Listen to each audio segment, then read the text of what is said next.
श्री गणेशाय नमः। आज के इस एपिसोड में मैं आपका एस्ट्रो मित्र वेदांत सोनी आप सभी का हार्दिक स्वागत करता हूं, आपका अभिनंदन करता हूं।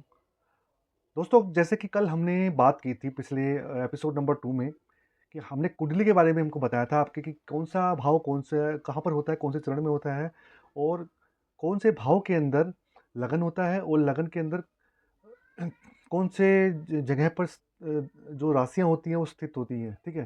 तो उसके बारे में मैंने एक आपको आइडिया दिया था कि वो जन्म के स्थान पर किसी भी मनुष्य की जो ग्रहों की स्थिति का मैप होता है, उसी उसी के बेसिस पर एक उसकी कुंडली का निर्माण होता है और उसी के बेसिस पर ही उसका फलादेश होता है। अगर किसी ने अभी तक दूसरा वीडियो नहीं देखा है, तो कृपया करके उसको देख ले, तभी आपको ये वाला वीडियो आगे समझ में आने वाला है। चलो, अब हम शुरू करते हैं इससे अगला पार्ट, अध्याय नंबर 3। तो दोस्तों, इसके अंदर हम बात करेंगे कि जो ग्रह होते हैं, वो कहीं पर विराजमान होते हैं तो कहीं पर तो अच्छा परिणाम देते हैं और कहीं पर बुरा भी परिणाम देते हैं। तो हर एक ग्रह कहीं न कहीं उच्च का होता है, तो कहीं नीच का भी होता है। इसी बारे में आज हम चर्चा करने वाले हैं कि कौन-सा ग्रह किस स्थान पर उच्च का होगा और किस स्थान पर नीच का होगा। अगर कोई भी ग्रह अपने घर पर विराजमान होगा, तो वो अच्छे ही फल देगा, वो बुरा नहीं करेगा, अच्छा ही करेगा और अपने घर पर वह हमेशा ही अच्छा परिणाम देगा। और कोई भी ग्रह अपने घर के अलावा जो अपने से उच्च राशि होती है, उसके अंदर भी परिणाम देता है। तो उच्च राशि कौन-कौन सी होती है, उसके बारे में आज हम चर्चा करेंगे। हम बात करते हैं सूर्य ग्रह के बारे में, सूर्य देव के बारे में। अच्छा, इसके अंदर हम सबसे पहले हम लिख देते हैं ग्रह, ये ग्रह है और जो उनकी स्वराशि होती है वो, मतलब कौन-सी उनकी स्वराशि, मतलब जो उनकी अपना घर होता है। स्वराशि मतलब उनका अपना जो घर है, उसके बारे में। और कौन-सा ग्रह कौन-सी पोज़ीशन में उच्च का होगा और किसके अंदर वो नीच का होगा। ये थोड़ा-सा बात ध्यान देने योग्य है। तो हम सबसे पहले ग्रह बात करेंगे जो सूर्यदेव है उसके बारे में, जो सभी ग्रहों का राजा भी जिसको कहा जाता है सूर्यदेव। और सूर्यदेव की जो स्वराशि है, वो है सिंह राशि। मैंने आपको पिछले एपिसोड में बताया भी था, मतलब भाव के हिसाब से कौन-सा ग्रह कौन-सी राशि का होता है। तो आप एपिसोड नंबर 2 देखना, उसके अंदर मैंने ये सब ऑलरेडी आपको बता चुका हूँ। अब अगर सूर्य सिंह राशि के अंदर होगा, ठीक है? यानी कि वो अगर 5वें स्थान पर होगा, 5वें घर में होगा, तो वो अच्छे ही परिणाम देगा। और इसी तरह से अगर अगर सिंह मेष राशि के अंदर होता है, यानी कि उसकी जो उच्च राशि है अगर उसके अंदर होगा, तो वो अति अति अच्छे परिणाम देगा, बहुत ही शुभ परिणाम देगा। और मेष राशि जो होती है वो पहली राशि होती है, जैसे मैंने आपको बताया। और नीच राशि इसकी जो होगी, तुला राशि होगी। अच्छा, इसके बारे में मैं आपको बता दूं कि उच्च राशि और नीच राशि को कैसे वो करते हैं, है ना? देखो दोस्तों, जो भी ग्रह किसी राशि के अंदर उच्च का होता है, तो वो उसके सामने 7वें घर में नीच का होता है। इसको चलो मैं आपको एक डायग्रामेटिकली थोड़ा-सा एक्सप्लेन करने की कोशिश करता हूँ मैं आपको। जैसे मान लो कि सपोज़ ये मैंने ये कुंडली बना रहा हूँ मैं।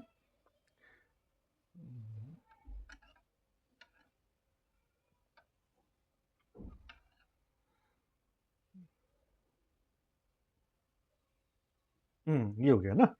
तो अगर ये पहला घर है, ये अगर पहला घर है, तो ये मतलब है मेष राशि, ठीक है?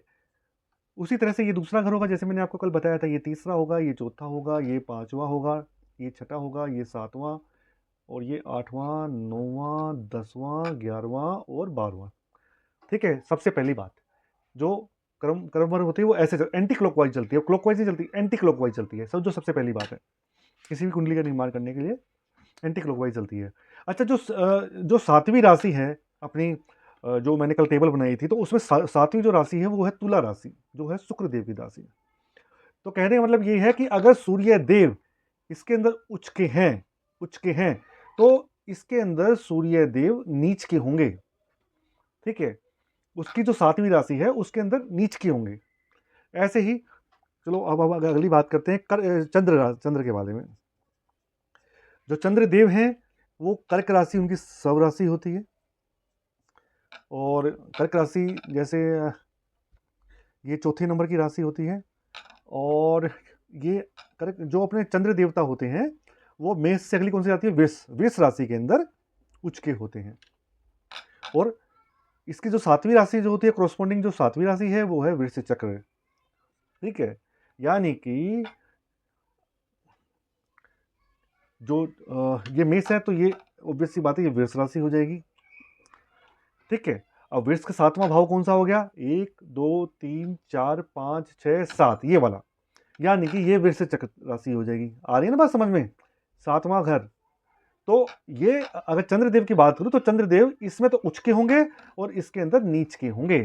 हाँ, क्योंकि इसका सातवें घर के अंदर इसकी दृष्टि पड़ रही है, तो ये नीच के हो जाएंगे इसमें।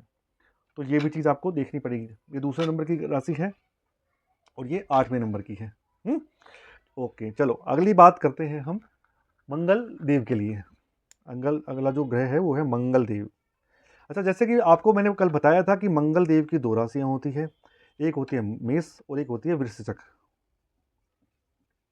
पता है ना। यानी कि 1 नंबर राशि और 8 नंबर जो राशियों का चक्र है उसमें 1 नंबर का स्थान इसको है और वृश्चिक चक्र को। तो ये दोनों राशियां उनकी सब राशि होती है दोस्तों, मंगल की, मेष और वृश्चिक। ठीक है, अब ये जो उच्च की जो होगी, मंगल हमेशा मकर के अंदर उच्च का होता है।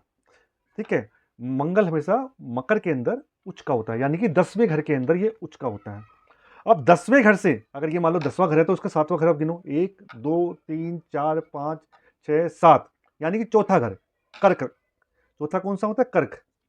तो ये कर्क के अंदर नीच का होगा। आ रही है आपको बात, समझ में आ रही है? आई थिंक आपको बात समझ में आ रही होगी। अगली जो राशि है वो है बुध। अगले जो ग्रह हैं वो हैं बुध देव। अब बुध देव जो है वो है, उनकी भी 2 राशियां हैं, एक तो है मिथुन और एक है कन्या। ठीक है, अब जो बुध देव है उनकी जो 2 सब राशियां होती हैं, मिथुन और कन्या, और जो कन्या के अंदर जो बुध देव होते हैं वो उच्च के होते हैं दोस्तों। यानी कन्या राशि बुध की अपनी ही सब राशि उच्च की राशि है, इसका कहने का मतलब ये है। और जो इसका 7वें नंबर की राशि है वो है मीन राशि। मीन राशि के अंदर जो है बुध कभी भी अच्छे परिणाम नहीं देंगे, क्योंकि वो यहाँ पर नीच के हो जाते हैं। और मीन जो है हमारी 12वें नंबर की राशि होती है। ठीक है, ये 6ठे नंबर की हो गई। तो नंबरों का भी थोड़ा ध्यान रखिएगा, जो जैसे जैसे मैं आपको क्रमवार उसमें बता रहा हूँ। अगली जो हम बात करेंगे, आपसे बात करेंगे गुरु, यानी कि बृहस्पति देव। अब बृहस्पति देवता जिनको हम गुरु भी बोलते हैं, उनकी भी अपनी 2 सब राशि होती है, एक होती है धनु राशि और दूसरी है मीन राशि। दोस्तों बृहस्पति देवता हमेशा कर्क में, मतलब कि चंद्रदेव की राशि में उच्च के होते हैं। ओके, यानी कि चौथी राशि के अंदर ये उच्च के होते हैं, अच्छे परिणाम देंगे, शुभ परिणाम देंगे। जब भी विराजमान होंगे ये अच्छे ही परिणाम देंगे और अपने बेहतर परिणाम देंगे जहां पर भी ये होंगे। ठीक है, जिस घर के अंदर होंगे उस घर के प्रभाव को अच्छे अच्छे सकारात्मक प्रभाव के अंदर तब्दील कर देंगे, कहने का मतलब ये है। और इसकी जो 7वें नंबर की राशि होती है सामने वाली, वो होती है मकर राशि। यानी कि अगर ये कर्क है तो ये दोस्तों होगी मकर राशि। ठीक है, सामने वाला घर नीच का हो जाएगा, है ना।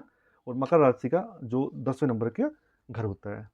बृहस्पति के बाद में अगले जो देवता है, अगले जो ग्रह हैं वो है शुक्रदेव।